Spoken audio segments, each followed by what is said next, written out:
Hello, everyone, and welcome to our interview series. This is my great pleasure to introduce a special guest in this episode. I'm going to welcome Dr. Shobhana Xavier, Associate Professor of Religion and Diaspora and at Queen's University. Hello, Professor, and thank you so much for accepting this interview. Hello, thank you for having me, and it's a gift to be in connection with you. Thank you very much. I'm honored. Professor, can you please give us a background about yourself, please? Thank you for the question. I'm from Sri Lanka originally, and was displaced to Canada when I was a child because there was a civil war, and so I grew up mostly in Canada as a settler, and I became interested in religion in high school, and then in university did an undergrad in religious studies, but also have a teaching background. So I've always wanted to be a primary school teacher, which is what I have done. And so I took a course on Sufism when I was an undergrad and became very excited. I was introduced to, Rumi and Hafez and Attar and learned about South Asian Sufism. And that was really my first time being exposed to the poetry and the art and the material culture in undergrad. And my professor at the time, Dr. Mila Butrovic, who works on Bosnian Islam, had encouraged me to consider doing an MA, which I thought was like, I never imagined going to grad school. And so one thing led to another. I did my master's and then I did my PhD, and all of them were really on Sufism. I was particularly interested in a Sufi teacher named Amar Bawa Muhyiddin. He was from Sri Lanka and came to Philadelphia in 1971. And he had a movement between the Sri Lankan crowd and the American crowd. And this was this was at a time when people were really interested in popular spirituality. And in America, a lot of white folks interested in Buddhism and yoga and Sufism. So Bawa was kind of part of that ecosystem. And when he died in 1986, he was buried in Coatesville, which is about 1 hour outside of Philadelphia, which is in Pennsylvania. And I started learning that people were making pilgrimage there, like ziyaram, to his mazar. And that became a point of interest to me. And it became also interesting to me because most of the followers in America were white or specifically non-Sri Lankan Tamil. And as someone who's Sri Lankan Tamil, I was very confused about how that was possible, especially because Bawa Muhyiddin didn't speak English. He only spoke in Tamil. So I could understand him in Tamil. And then I was like, but these people can't understand him in Tamil. So how is all of this happening? So to understand this phenomena, really, that was my PhD project. And it became my first book, which is Sacred Spaces and Transnational Networks. And that book really focused on the Mazar in America. And Bawa had another Mazar space and house in Sri Lanka. And I was trying to compare both of them. And I really wanted to just understand how Sufism was being lived in America and how Sufism was being lived in Sri Lanka. Especially because at the time, a lot of people thought Sufism in America wasn't real Sufism and wasn't real Islam because it was American and therefore it was Western. So it was kind of digested. And in the digestion process, a lot of the Islam or the Muslimness was taken away. And so there was lots of conversations about what is authentic and what is not authentic Sufism and who gets to be a Sufi. So I answered some of those questions using Bawa Muhyiddin and his community. Bawa died in 1986, and there's no living teacher at the moment for the community either. And so this also presented a really interesting case study. So that was my first book. And then I went on with my supervisor and my colleague, Mina Sherifi-Funk and William Rory Dickson. We co-authored a book on contemporary Sufism. And that might be interesting for some of the listeners of your podcast, because what that book does is gives you a really nice, concise introduction to how Sufism has moved across kind of time and space as an idea and as a concept. So it goes from kind of theological disagreements about Sufism, especially within Muslim communities. So how maybe someone like Ibn Taymiyyah was critical of some aspects of Sufism, let's say, the popular practices, but he wasn't holistically critical of all of the essence of Sufism as a spiritual practice that is internal to oneself. We also discussed, probably another favorite of the podcast, Persian poets like Hafez, Omar Khayyam, Rumi, and we looked at how those figures get kind of taken up or appropriated or translated by Orientalist or colonial scholars during the Age of Empire, and how that translation has also been part of the reason why Persian's poetry specifically, namely figures like Hafez and Rumi, are really westernized today and really absorbed by a lot of non-Muslims, to the point that Rumi is, a popular poet and Amazon's #1 bestseller, and Beyonce is naming her child after him. And there's all of these things happening, but people also forget that he's a Muslim. So we kind of look at kind of this shift and how this process unfolded. And then we also look at gender. We look at Sufi women teachers in places like Turkey, in America, and explore what the role of women's authority has meant in Sufism. After this, I became really interested in Rumi because of this project I did with my colleagues. And I I also had I moved back to Canada. I was in the US for a bit and moved to Canada because I got a job there. And so I became interested in more Canadian Sufism. And one of the things I noticed a lot was just the popularity of Rumi in Canada, especially whirling, the practice of sama. And so whirling dervishes are just like an image. Like if in Toronto, when I was going to the airport to come to Germany, actually, where I am at the moment, there was a huge advertisement just before the security checkpoint, which was all whirling dervishes, and it was advertising tourism to Turkey. So this is how popular whirling dervishes have become. And it's complicated because technically in Turkey, whirling, Sufism is banned, like from a state perspective, right? But even though it's banned, the practices of whirling dervishes. I was just in Turkey a couple of weeks ago and had the experience of going to a samahane and going and experiencing, the the turning. And I was kind of trying to think about how this is being presented maybe in a, touristic way. And what was interesting is when we left the samahane, there was a TripAdvisor rating QR code at the end. And so it was super curious, right, to see like, oh, so this kind of popularization of Turkey, of Rumi and whirling dervishes is not like a Western phenomenon, but it's like happening in Turkey too. It's like it's a global phenomenon, right? People want a piece of it because it's sellable and there's money. And so what I did was I wanted to understand this phenomena better, and I also wanted to understand Canadian Sufism. No one had written on Canadian Sufism, and so a lot of my friends and a lot of the Sufi communities that I sometimes visit and participate in do practice sama and do practice turning and are teaching it and do workshops and do retreats and do all of this fun stuff. And so I thought maybe this is an opportunity for me to study it a little bit more formally and understand it and talk to the samazans and talk to the teachers and the sheikhs and sheikhas and ask them what it is that they're doing, but also to ask them, what does Rumi mean to them? Like, who is Rumi to them? And so that project, it was really mapping Rumi's legacy in Canada specifically.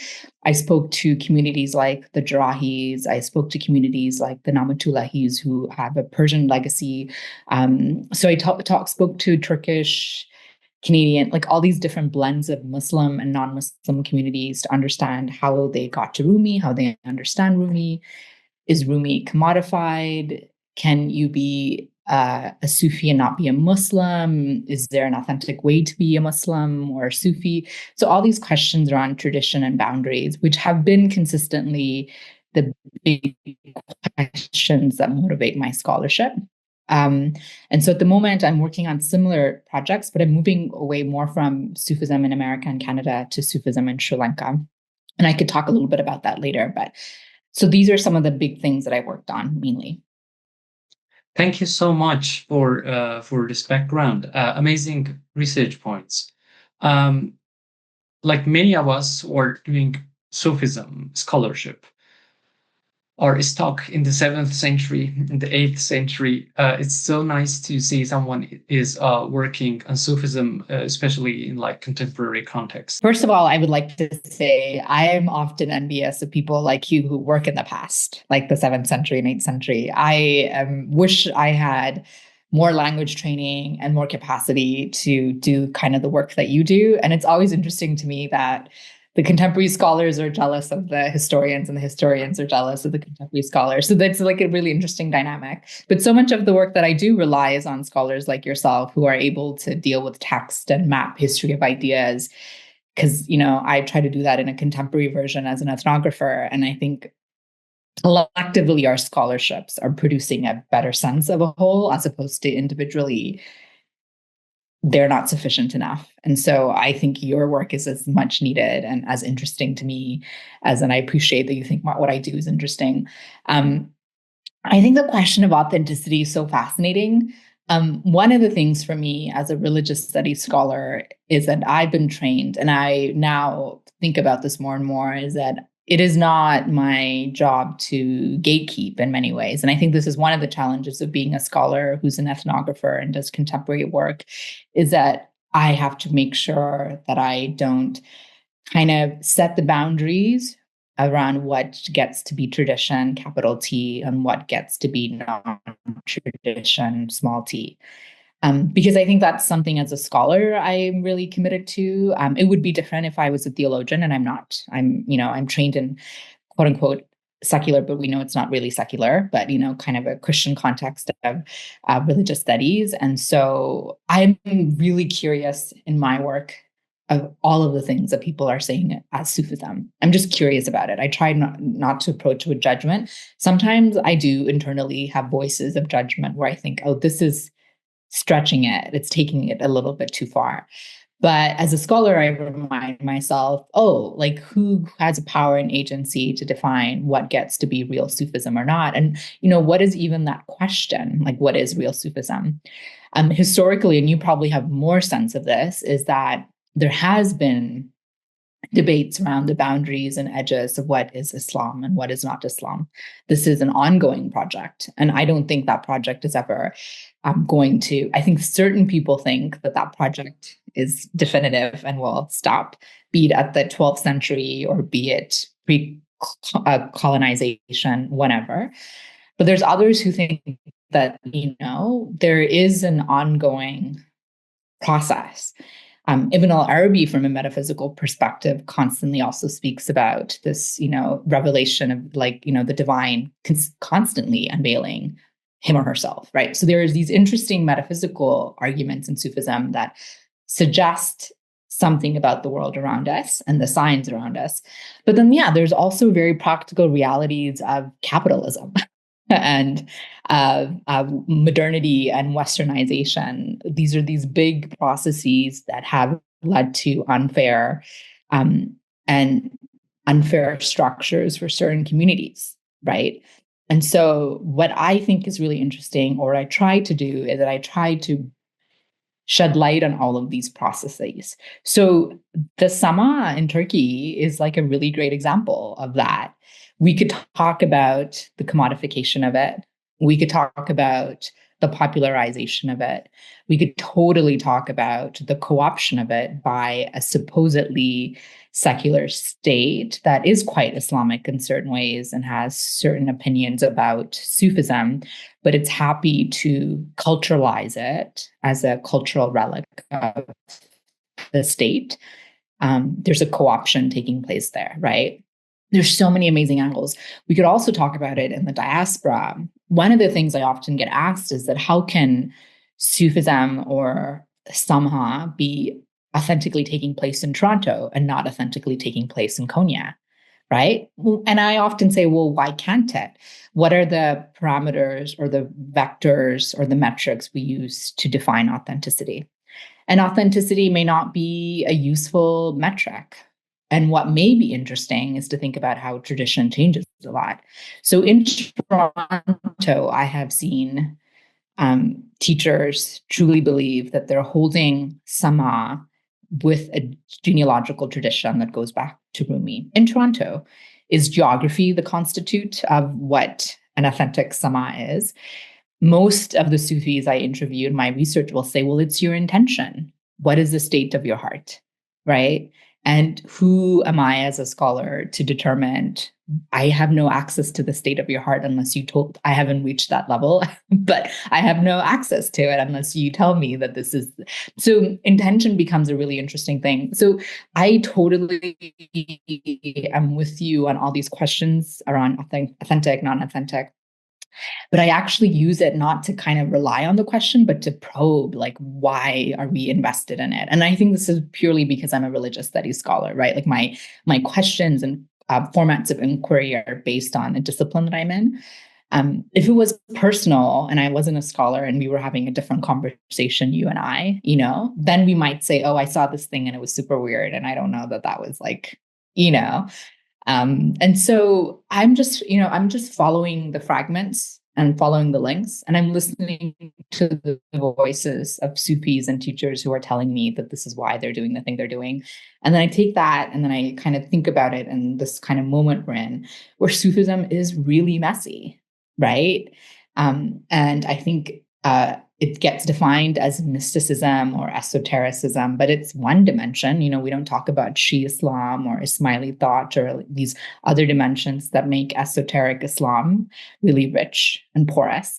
And I think this is a bigger issue in Islamic studies, that these kinds of Islamic esoteric genealogies are not really given the attention because theology gets or theology or law gets the attention. So with my work, I'm just trying to say, well, there's so many other dimensions to Islam. It's messy. And I think people are negotiating and tussling with the boundaries of it. But I just want us to maybe pay attention and say it is messy. And Carl Ernst has this really great article he wrote about syncretic religions. I'm forgetting the exact title of the article, but he talks about how in religions, we have this approach that there was a moment in time, there was an authentic religion, and therefore religion became syncretic. And he says, well, to be honest, he argues all religions are syncretic. This idea that a religion kind of fell, and we know this, right? Like a religion fell from the sky and it operated in this hermetically sealed way. And then as history progressed or regressed, however you think about history, it gets diluted in all these ways. But Carl Ernst kind of says, no, every kind of thought and idea is reliant on these other thoughts and ideas and changes over time. And so I'm kind of interested in that process. And sure, some people will say, yeah, the Sufism of today is not as authentic. Modernity has become a problem. Capitalism is an issue. Too many foreigners are practicing this thing that is distinctly supposed to be Muslim and Islamic in these ways. People are not practicing the Sharia, and so they're bypassing certain things. So all of these kinds of criticisms persist. And instead of me trying to just flatten and say, we're going to only take this perspective, what I like to do is say, let's look at all of these perspectives and think about how all of this constitutes what is Sufism to some way in the contemporary moment. And I would argue, and I would love to hear from you, to know that this actually has historically also constituted the things that we call Sufism or mysticism or esotericism, right? Versions of these debates have also historically persisted. Of course, particularities are different, but their threads kind of seem parallel to me. Thank you so much. Very interesting. Yeah, the several points there. One of the things that I was reading Shams Tabrizi's Maqalat because of a new video series. In one of the discourses, he says that performing sama, performing whirling dance, is like a mirror. It's not in itself that is either valuable or not valuable. It's about the purification of your heart. He says it is haram, that is religiously banned for the general public to perform it because he says, quote, they are slaves of their desires. If they perform sama, they're going to be doing it because of their desires, not because of its like spiritual depth. And it is only through the purification of the heart, it is only through the purification of the soul that mirror that your heart becomes receptive of divine manifestations, and it is only then that sama is authentic, if we could use the word. Um, I'm going to be asking your opinion on that. That like even Shamsat Tabrizi himself, who changed Rumi's life forever, has this double vision, double view, double perspective towards Sama. And on your last note, I do agree that there are other traditions that are in the shadow of the name Sufism, Tasawwuf. Um, People, when you say Islamic spirituality, Islamic esotericism, mysticism, gnosis, whatever we call it, people say, yeah, Sufism. But Sufism is only one part of the matter. There is, like you said, Shi'i mysticism. Even in Shi'i mysticism, we have 12 Imam Shi'ism, we have Ismaili Shi'ism, we have Zayd. So you see, that Islamic, we don't even know what to call Islamic mysticism when we are having such discussions. People say Sufism, and I'm saying, okay, let's go with Sufism. But we should be like clarifying that a little bit. Yeah, I think that's, a great example of Shams, because there's always these kind of opposing or contradictory statements that come up. And in the book on Dervishes of the North, I have a section on Sama, and I trace some of these debates. Some of them are just generally around the use of music and movement and dancing in Islam as kind of prohibited, obviously. Others turn into kind of, Sufi communities, even before, like the Brethren Purity had stuff on music they've written as well.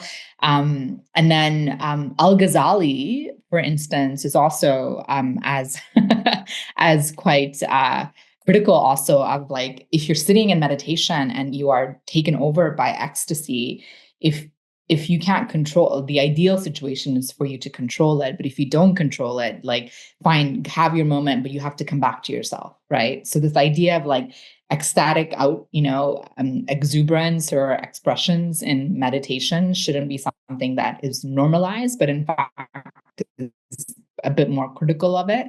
And this seems a little bit more aligned with what Shams, the reference you gave of Shams as well. We also know that Rumi didn't.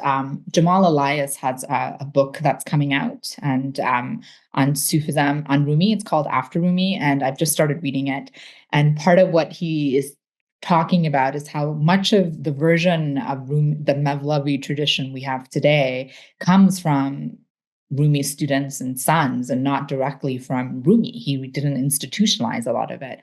And so there are a lot of actors and kind of reality, context here. And with something like poets and Rumi, even Ibn al-Arabi, there's like so interesting how there's like contradictory statements sometimes about how to practice. If, there is this version of Sufism, they sometimes call sober or, ecstatic Sufism, or a drunken Sufism, where you can go out, have maybe a Halajian perspective of just running through the streets and being like an al-Haq, or you have a version maybe more closer to Al-Ghazali or maybe even Ibn Taymiyyah, I don't know, that is far more cloistered and more internal and contemplative in certain ways. So there's so much different variations of these things. And I think also it's interesting to note how things get formalized over time. Sometimes it's culture, sometimes it's geography. All these things kind of impact how Sufi expressions get institutionalized, right? And especially in a place like Turkey, when Sufism also becomes central in the Ottoman Empire or part of Muslim empire generally, it gets centralized in certain ways as well. So these kinds of shifts of when is a ritual an authentic ritual experience, again, I think so much of it goes back to the intention, right? The intention of the space that's cultivated. Are there video cameras and films and people taking photographs? Or is it just like 2 or 3 people in a space really having an intense moment at 4 o'clock in the morning and just, totally, in a state of hull and just totally, or maybe even it's just one person. It doesn't even have to be sama, right? The essence of any kind of spiritual contemplative practice that kind of Sufism aims for is also to have this kind of encounter with the divine in a very intimate way, right? Beyond bodily movements. It could just be you in, the quietest of moments, having a conversation with your beloved, right? This is such a range of things, right? Sometimes mediated by the Shia imams, sometimes mediated by the whoever your imam is, or your peer, or your sheikh, or murshid, whoever. So there's so much mediated expressions, and it's like really hard, I think, in this moment to say, okay, which is like the authentic one, right? Like which, because you may find it in kind of the rarest of places. And that's what I think is quite interesting. Again, a lot of this is coming from me as an ethnographer. I think if I was a theologian and trained in a different way, I would have totally different responses. But for me, I just tend to be really curious about the expressions, and I want to know what people are doing and why people are doing it and how they're doing it. And then I want to know what that teaches me about Sufism, right? It's just kind of like a grounded theory approach.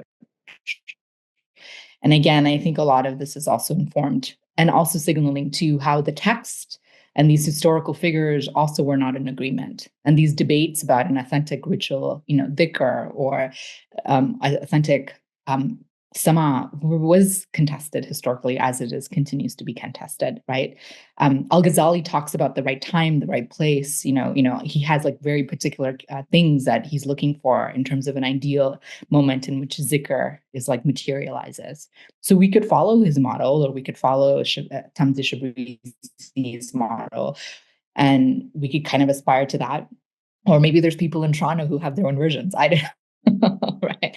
But yeah, it's like, I think the conversation is just really interesting, for me at least. Maybe not the answer you're looking for, but yeah. No, that was actually a very important point. And one of the things that I have realized is that, like, I myself come from a 12 Imam Shi'i background. And so while the majority of my research relates to Sunni Sufism, if you could label it like that, I have been reading it in parallel with Shi'i mysticism. And especially with my readings of Ibn Arabi, what fascinated me about that research that's been going on for some years now is that how much shared themes there are between, say, Shi'i mysticism and Ibn Arabi's Sunni Sufism, again, in quotation marks. And because, like, the audience would be interested to hear that, because we usually hear Sunnism, Shiism, or other schools of thought through theological lenses, they are usually like separated. And when we say Sunnism, it's on one side, and when it's Shiism, it's on the other side. But when we come to mysticism, when we talk about gnosis, it is amazing how much they have in common. How can you talk about Shi'i mysticism, imamology in Shi'i mysticism, and not think of Ibn Arabi's perfect man? How is it even possible? Like, there's so much going on there. Can you categorize Ibn Arabi, for example, as merely a Sunni Sufi? It's very difficult to demarcate these. And so I think there's an inherent pluralism under the umbrella that we call Islam, not even like mysticism or Sufism, like just under the umbrella of Islam. And that pluralism is just such a diverse, like, a landscape, ecosystem of things. And even just to get to Islamic esotericism, we're getting into philosophy, we're getting into Neoplatonism, we're getting into Shi thought, we're getting into mysticism, contemplative thought. And some of that, even beyond the Sunni Shia cross-pollination, historically, there were moments where Jews and Christians were informing each other. And if we follow Sufism into South Asia, you have Hinduism informing Sufism and Shia practices in South Asia. And if you go to Southeast Asia, you have Buddhism. If you go to China, you have Taoism. So it's like, even if we move beyond the Arab, Persian, Turkish world and expand to all these other places, there are other things that are informing kind of these questions around the encounters of the divine, the encounters of the teachers, of the imams, right, of the awliya. And so this signals for us such a level of pluralism. And I think, of course, people sometimes don't want to talk about it. They don't want to think, because we like to think that Islam exists in this pristine, kind of purified, non-contaminated way. But we know that the lived reality, and this is one of the reasons I love being an ethnographer, is that the lived reality for people is that they don't often think that way. And they're actually far more okay with the cross pollinations, both within Muslim traditions and outside.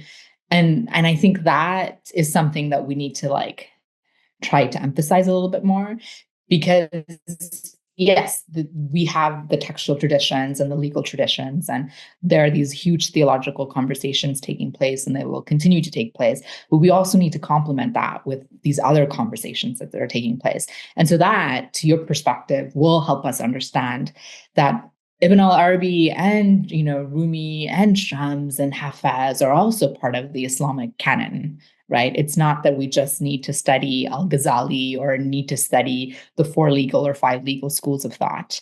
That, our canon needs to be a little bit more expansive. And I think this is something that scholars like Shahab Ahmed have tried to move forward, that Islam is not just, this one thing. It is so many things. And that plurality is part of the thing. And this is not applicable just to Islam, but we could say this about most religious traditions. There's far more mobility and movement and cross-pollination than we like to give credit for. But again, if you're coming from a theological perspective and there's a normativity to be claimed, the conversation would be very different. And I'm not coming from that perspective. And so for me, from a perspective as a scholar who's just trying to understand it, I just think, oh, it's actually quite messy. And I like the messy version better because it's, because that diversity, Ibn al-Arabi talks about, unity within diversity, right? And that is kind of the dynamic that I like, that there is still a unity, but there's a diversity that constitutes that unity. And that's very an Akbarian approach to Islam. Fantastic. There was this person attacking me, saying that you are a Shia. What are you doing with reading Ibn Arabi? As if like Ibn Arabi was his alone. And I was like, what Ibn Arabi are you reading? And just take for Social Hikam, open the first page literally in the Khutbat al-Kitab, in the preface. Read the first sentence. After like praising God, he says the source was one, and then it came down and it got diversified because of the differences of the nations and because of differences of like people, individuals themselves. So he is recognizing plurality. Then he talks about 27 prophets and he praises them so much. He considers Jesus Christ in some parts of Ruhat al-Makkiyah as the general Wali How can you read that and still be in that guard up position to say, no, only this lens, the other lens? And it was even for me, like after reading Ibn Arabi, I got more tolerant of different perspectives, more tolerant of different, even theological traditions and backgrounds. But again, we have heard all these mostly from theological voices. That's why we immediately bring our guard up. But it was very nice, an interesting explanation. Thank you for that. So, music. Music. Oh yeah. Not yes. So again, there are in my book on Dervishes of the North, I have a section where I talk about this. Because of course there's some schools of thought where music is completely not allowed, right? Haram. And this gets into the nitty gritty, where some people say, well, maybe because there's a certain hadith tradition that relays that the Prophet Muhammad played the daf. And so the daf, like that is okay, but everything else is. So we get into these kind of really very, very particular conversations about this. And then the voice becomes a problem, right? In certain schools of thought, especially in medieval Islam, we have, legal traditions that are emerging, that particularly the voice of a woman versus a voice of a man, right? And this becomes questions of modesty. And so women singing, it's definitely a no-no, but maybe a man. And this becomes kind of contextualized where Quranic recitation is very different, right? It's poetry, it's not musical. So that's different. And we don't call that music. So things that we like to call music, there's lots of textual traditions, legal traditions that have lots of different opinions about these things. And of course, within Sufi traditions, there's also very similar. There are some Sufi communities that do not use music at all, right? They practice silent dhikr and they recite the litanies, the names, the Asma al-Husna, the names of Allah. They don't use any movement. They don't use any music whatsoever. And then there's others who are okay with it. And so even within Sufism, there's a spectrum of traditions. We can't say that it's uniformly held. So yes, there is a debate and a long-held one within Muslim societies around the place of music. This is not uniformly held across the board. And then, of course, in certain communities and certain spaces, this gets stretched, or this is deeply held, or deeply like this is not a problem. And then, yeah, in Sufi communities, people like, the Mevlevis are a great example where they use music. And of course, the famous story of Rumi, which is longing for Shams or, Allah. He starts hearing the music, the different things in the market, the bazaar, and starts holding a pole and starts turning. And so for him, music and poetry becomes conduits or mediums to a state of ecstasy or state of union, of state of fana with the beloved. So the arguments from some Sufi communities who use it is that they're purely conduits and not necessarily things to be attached to themselves. You'll hear, you probably read poems of Rumi and Hafez and get so moved. How could you, and especially if you're reading them in Farsi, like you get so moved by the rhythm and the tonality of it that you might become emotional. There might be tears coming down. So that's an example of you encountering words and like having a visceral emotional reaction to it. So people argue, and I have spoken to musicians and samazans who have told me that when they hear the words and they have a visceral reaction, they but cannot pick up an instrument or read flute and have the same sentiment. Because you're talking about things that cannot be named. You're talking about things that are felt. And what more than poetry and music and movement are things for the unnameable, the unexpressible, because they are things of the heart. And so when you hear them, they're talking about it as artists do, not in the way that there might be, it's desire based, or it's, some people think that this all constitutes, sexualization or going towards a space where you're going to become more with that morals or values and going to do bad things. No, but most of the people that I speak to, and when I have been in these spaces, it's responding to just this deep feeling for the beloved that it just expresses itself in these ways. And even with, at least with the Mevlevis, there's some traditions that, like the Rufais, have a bit more not as structured like samas. They might have a bit more that are more trance-based, but there's again a spectrum of it.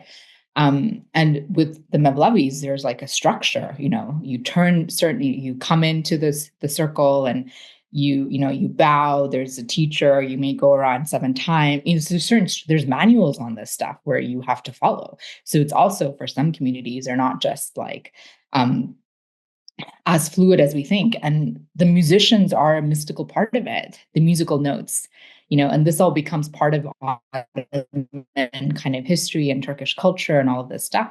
But there's such deep mysticism to it. And a lot of this also goes back to kind of Neoplatonism and the Brotherhood of Purity, and how they kind of also wrote about, beauty and form in like kind of an ideal way, right? And this is where a lot of interesting Neoplatonic thought is, I think, really resonant, that we don't research and study and talk about enough, is that a lot of this is deeply mystical, like deeply esoteric. And so I think sometimes certain people get lost at the form, like the outward, as opposed to trying to pay attention to what it's representing, right? What is it inducing in you? And the inducing, the states of ecstasy or wajj, these are like the states towards fana, which the Sufis are aspiring to.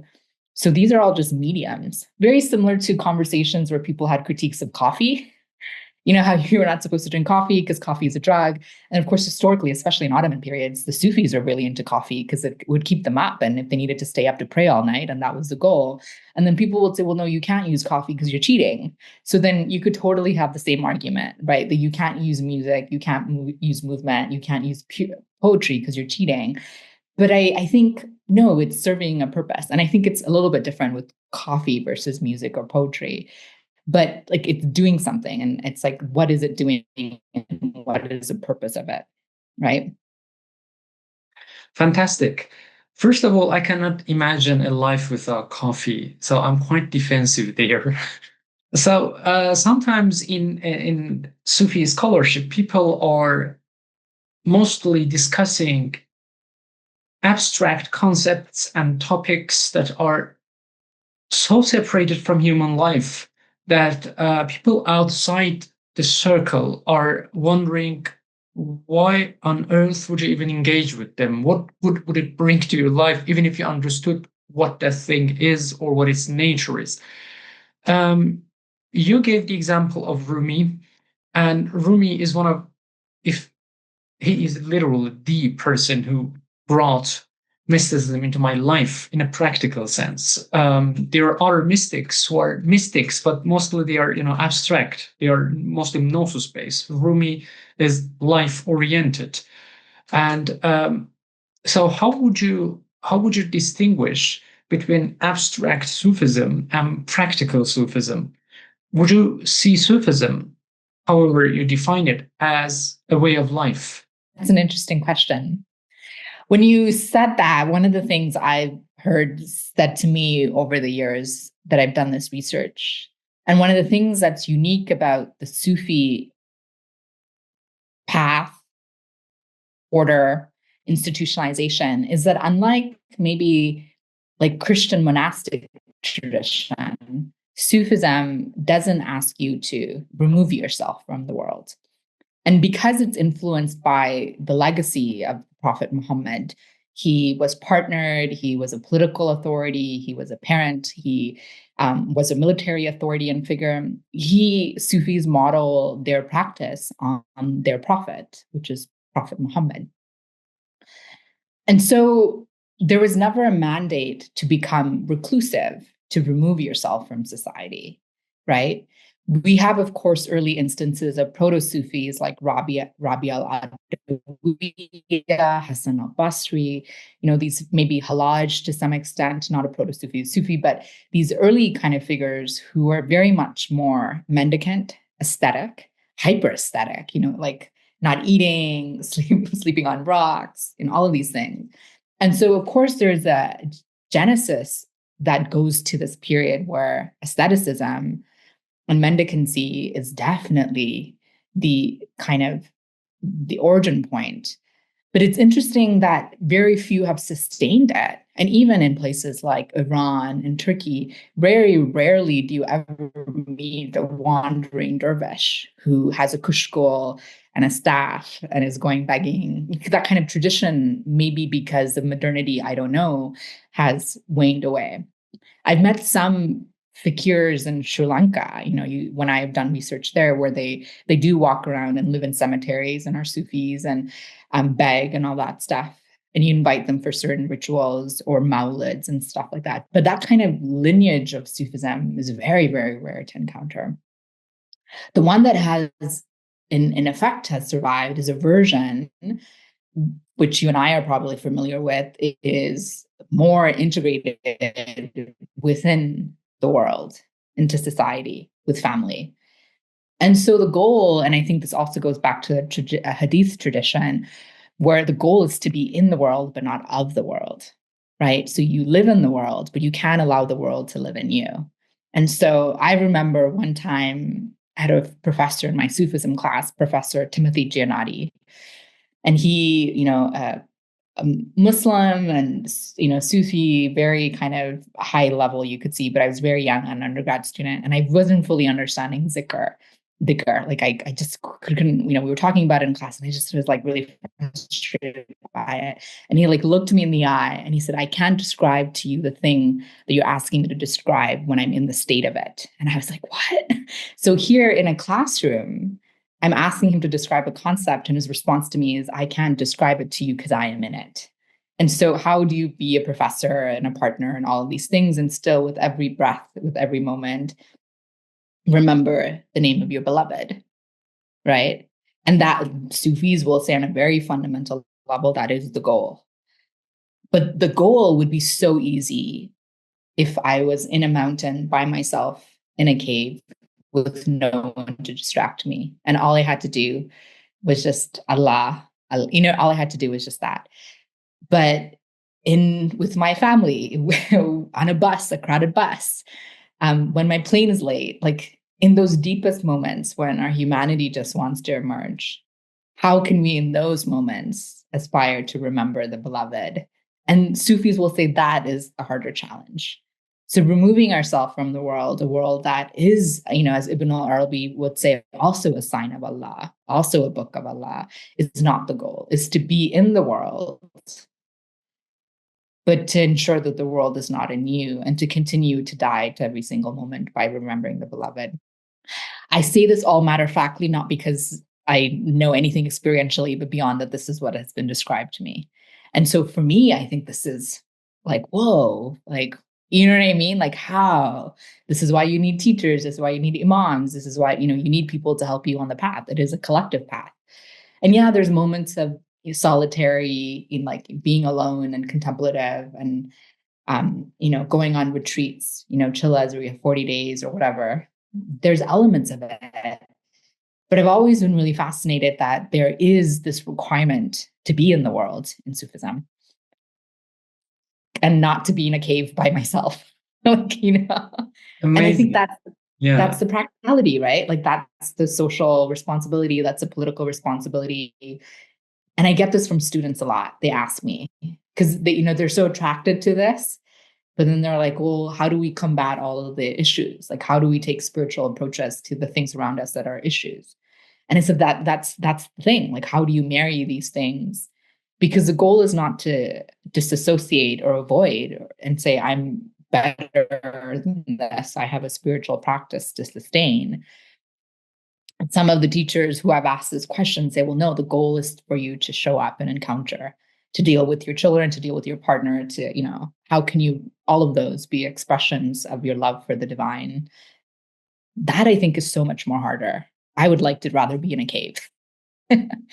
I agree that it is much, much, much harder.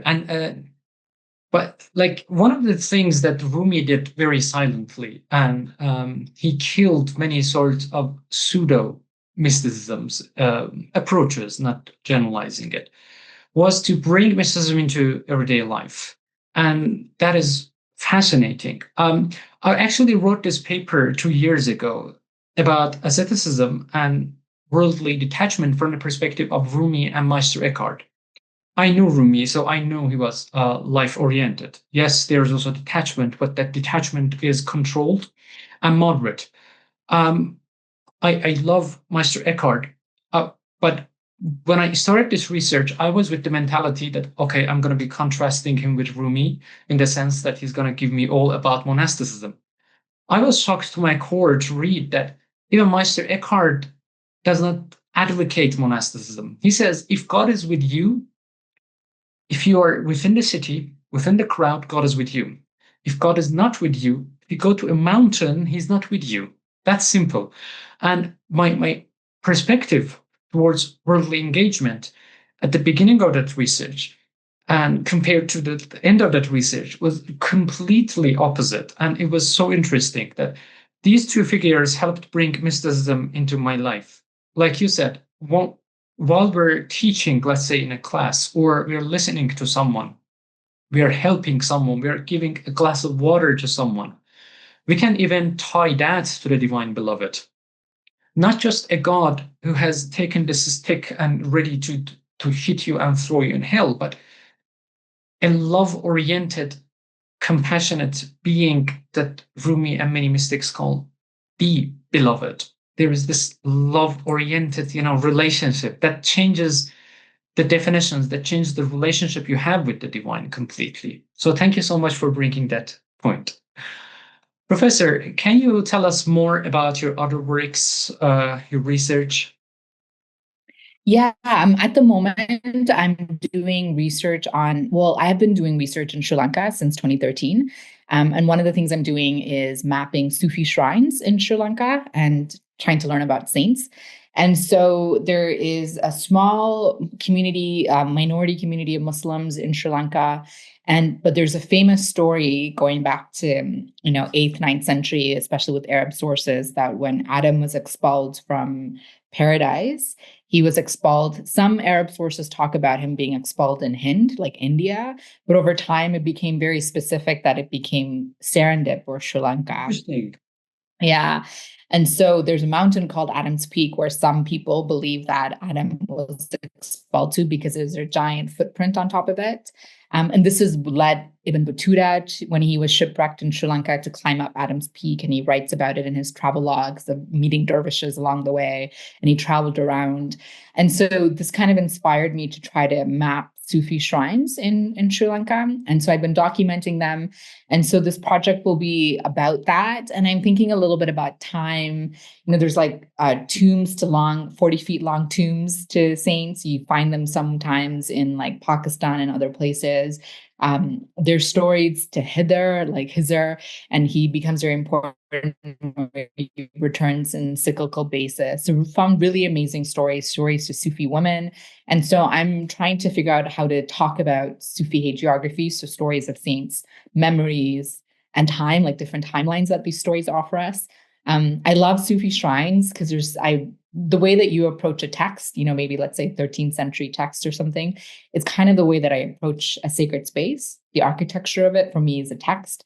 So I like to look at the different dimensions. And so this book will be really on the different dimensions, the lived dimensions of text and the role of shrines in Sufism.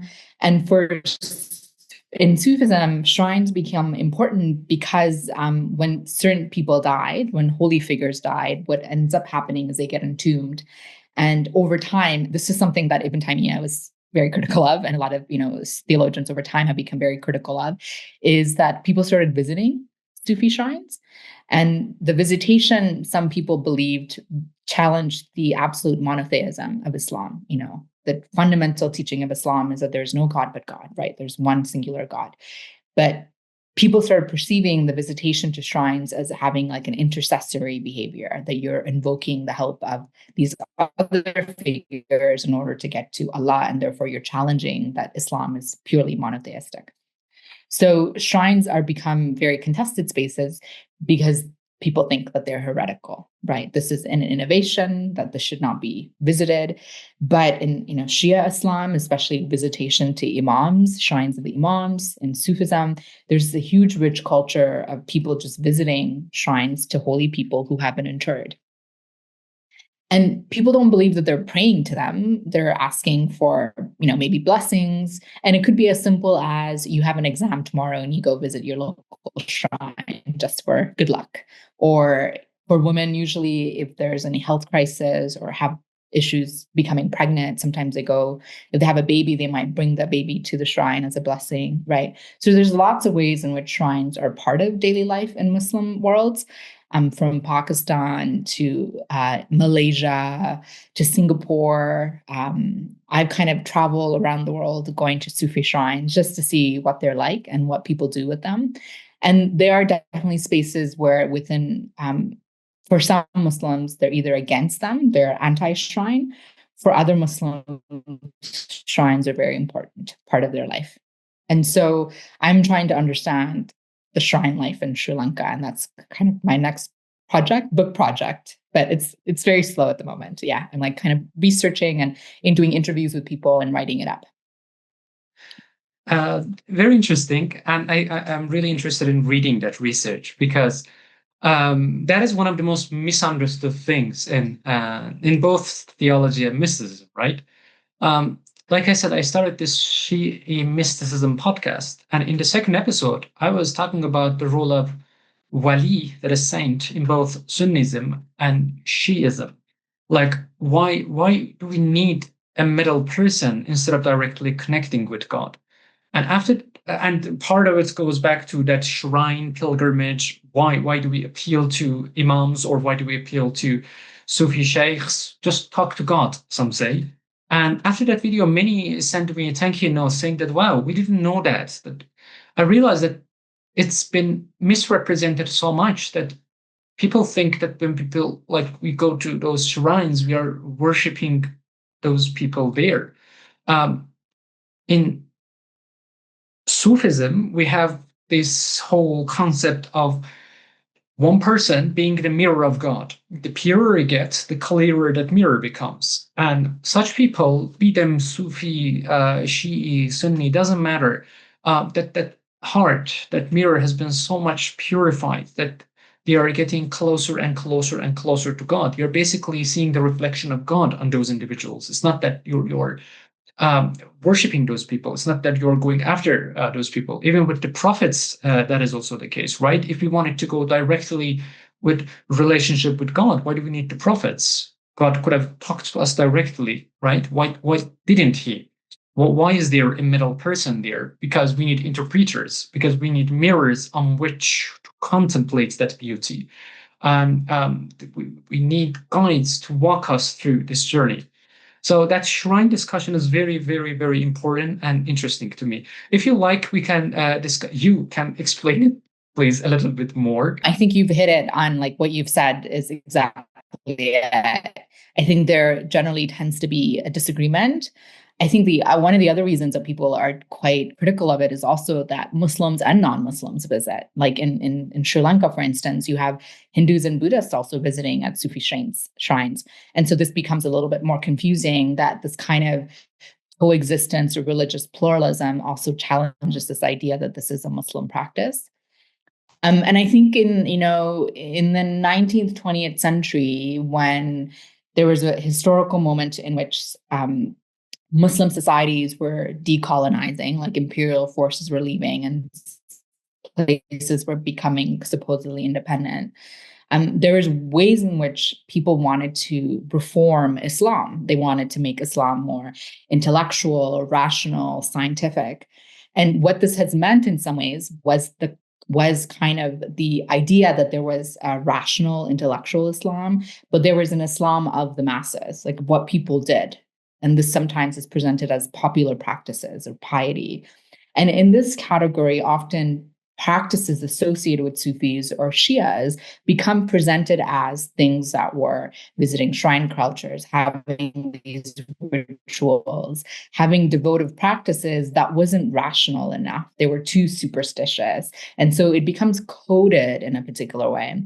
So where you have in kind of the 19th, 20th, 21st century is that this approach to Sufism and Shia Islam gets kind of presented in like practices that people who are not educated do, right? It becomes kind of degraded and very pejorative. And so even some of the leading scholars, like anthropologists who are writing on Sufism and Islam, were presenting it as something that was dying away. Like these are things that are of the,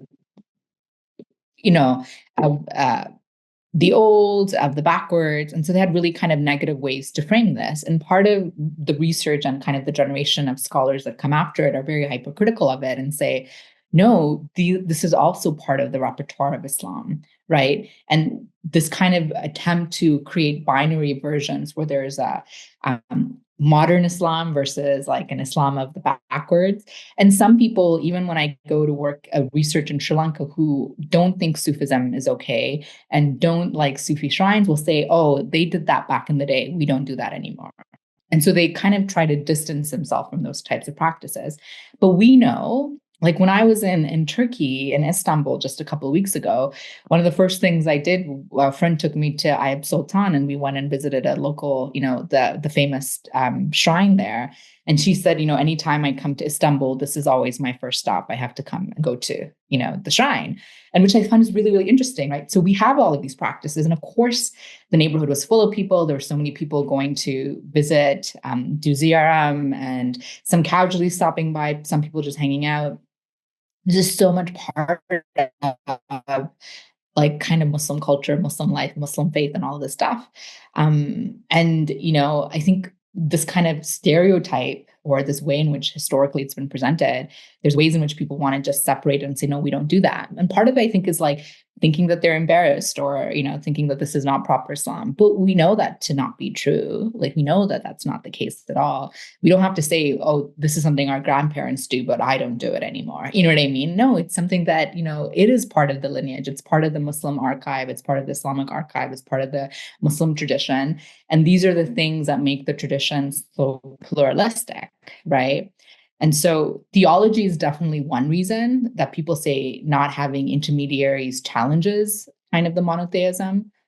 But I think the other reasons is that these practices are often pitted against this idea that religion or Islam in modern times have to be rational, have to be scientific, have to be philosophical and not superstitious or magical. But no, these are also part of the repertoire. These all work together, right? Yeah. Thank you for that. Would you agree that one of the problems that we are having when it comes to such topics is the most heavily juristic view, most like some radical theological views towards these? Would people not have been more comfortable with agreeing, with embracing such things, if they looked at the matter from a more spiritual lens? I think definitely a lot of what we think is capital T tradition and normative Islam is framed by kind of legal jurisprudential approaches to Islam that is very based on like technicalities and very much based on kind of issues of ethics and morality. I think one of your earlier points that you said, which really resonates, is this idea that Sufis and a lot of, Muslims or those who are, esoterically or spiritually inclined tend to focus on the immanence or the proximity or the intimacy of God versus maybe jurisprudential and theological scholars who were more attentive to the transcendental God that perhaps we were more scared of, as opposed to the God that is more, closer to you than your jugular vein. There's like a level of intimacy motivated by love, right? And all of this comes from the Quran. Like the Sufis always start from the Prophet Muhammad and from the Quran.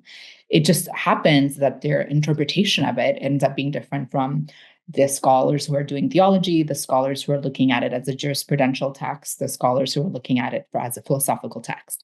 And this is kind of, again, one of the fun things about being a religious studies scholar is that you get to see the plurality of interpretations of communities over time and space.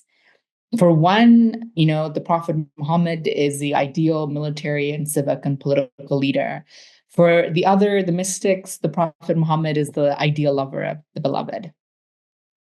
For one, the Quran is a jurisprudential text. It gives you capacity to set up civic society and democracy. For others, the Sufis, it's a poetry and it's based on love and compassion and mercy. But we're talking about the same text and the same person. But all these different communities of people have come and trying to interpret and analyze the legacies of this text that and of this person. And so one of the things that's helpful to understand is never to say this thing is not right and this thing is right, is more to say this just happens to be a different interpretation of the same sources. And so when I tell people that the mystics are starting from the same text as the jurists, their conclusions are just different.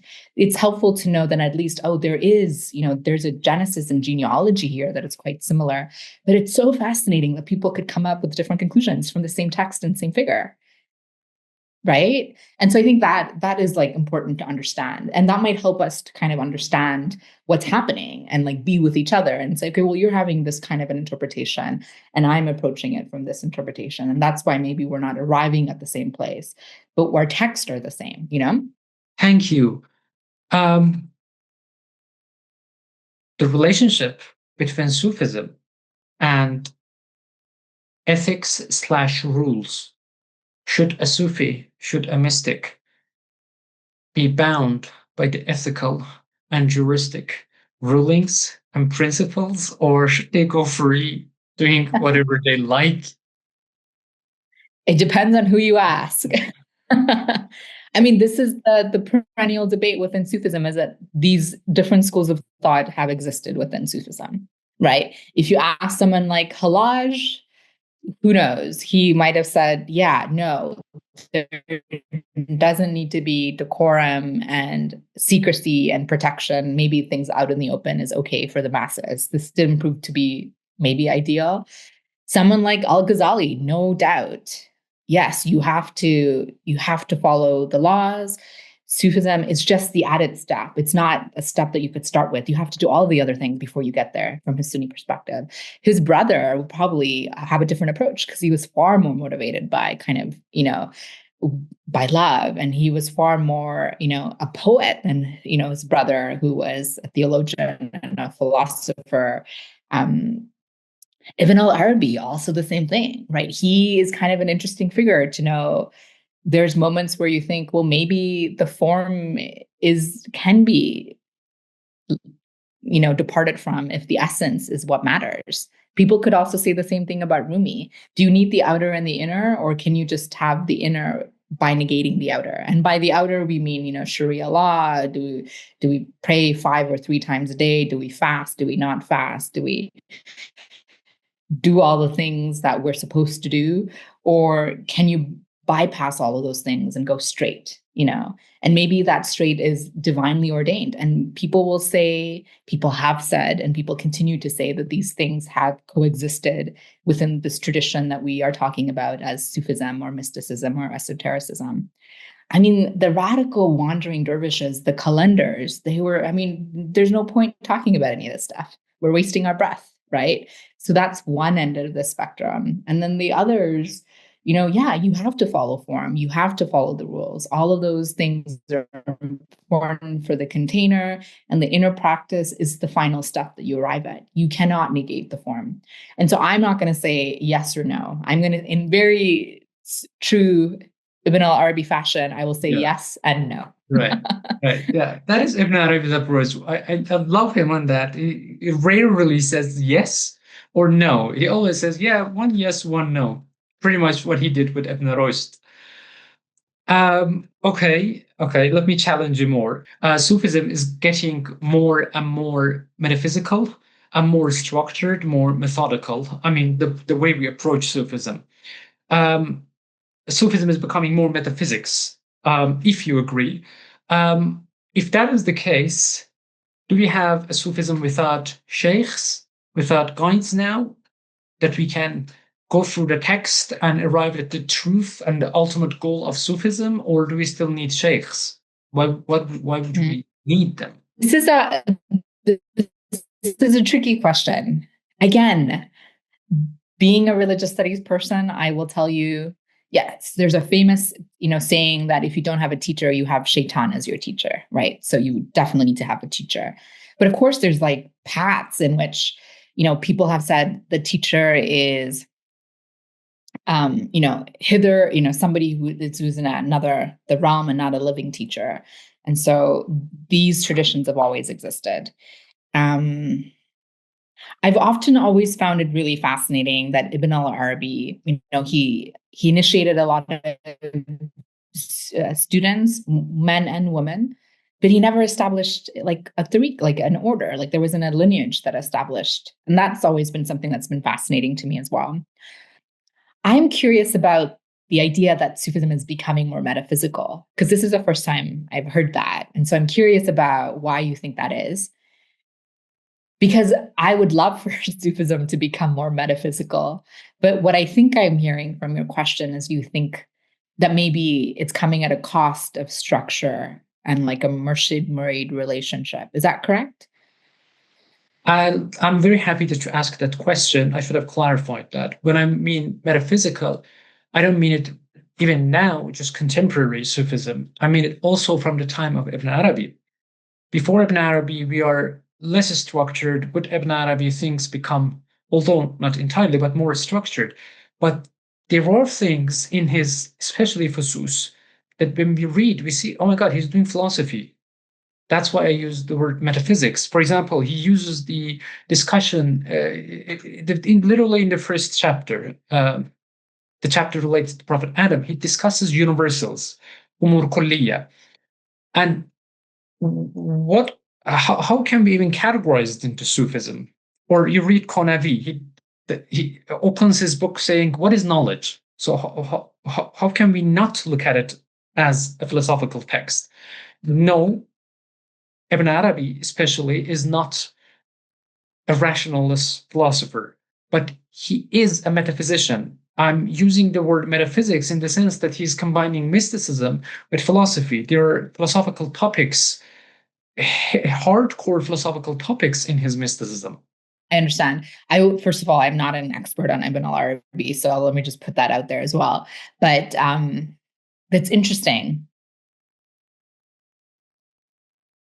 But my experience of Sufism and like kind of the field work that I've done over the last, let's say, over 10 years, I haven't generally found that that is like, for instance, I often wonder why Ibn al-Arabi, the metaphysician, is not as successful as Rumi, right? And why someone like Rumi in kind of his poetics has been taken up in a way that Ibn al-Arabi, yes, there are some communities, the Bashira Society in the UK, there are groups that have been influenced by Ibn al-Arabi, but it is still amongst scholars and like an elite group of people who are academics who can speak to him. Whereas people just generally think they could speak to Rumi, and people wouldn't categorize Rumi as a metaphysician. They would categorize him, even though some of his poetry relies on metaphysical traditions that would have been known at that time. The cosmological traditions, the metaphysical traditions, which I think are so delicious and juicy in Sufism because it's just really fun to study. I associate that with Ibn al-Arabi, but I definitely don't think it's becoming the norm in my experience of Sufi communities I study with. But I think the normativity has definitely become more the flavor of Rumi's poetry. The aesthetic modality of Rumi has been taken up in movement and music and poetry, and less so in philosophy. Very few people are able to engage Sufism in the contemporary reality as a philosophical and metaphysical tradition. And I mean, such conversations would be amongst people like you and I feel that we would be having this conversation, and less so amongst everyday practitioners who, is who I spent a lot of time with.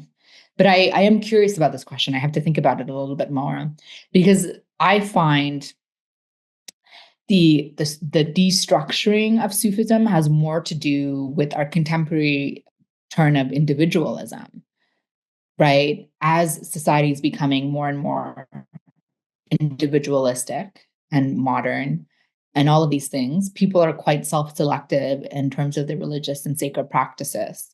And so they have a buffet of options to choose from. So they can maybe practice Sufism by going to a retreat in Morocco, by joining a Zoom online class, by going to a Friday night whirling workshop, but not really have a teacher. And so my experiences of those are people are selecting moments to access certain practices that are accessible in ways that historically have not been. And whether they then choose to pursue it seriously and however they choose to pursue it, at that point, they'll need to find a teacher. And they have to find a teacher. Maybe they shop around for a teacher, then they eventually land on a teacher. Maybe the teacher doesn't ask them for a baya. Maybe the teacher doesn't ask them for initiation. And so there's all these different, it's actually quite overwhelming to then be like, how do I go about this path? Especially if it's not something that's inherited or your parents don't do it, or you have a spiritual marketplace that's open and you do a little bit of yoga, you do a little bit of meditation, and now you want to try out Sufism because you learned about Rumi on Instagram, right? So that kind of ecosystem is what I've tended to notice. And the ecosystem in which Ibn al-Arabi is normative and part of the conversation, I find, is often amongst fellow brilliant, wonderful academics like yourself who are like, oh, yeah, this is also part of Sufism. But I don't think that this is a version that exists. And so the destructuring, I think, is actually coming from the current state of, society and how people approach religion and spirituality, and less so because of metaphysical reasons. It would be fun if it was metaphysical reasons, but yeah. And this would be another question, like, can you be a Sufi and not have a Sufi teacher? It's actually like a genuinely important question.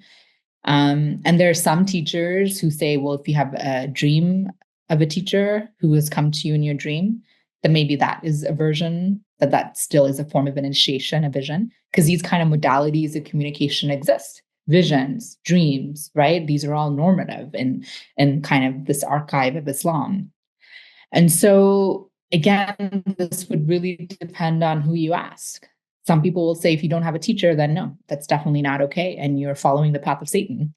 And other people say, no, you will have a guide, especially if you truly believe that that's what you need. And so this is another great example of a complicated kind of question where, again, another yes and a no.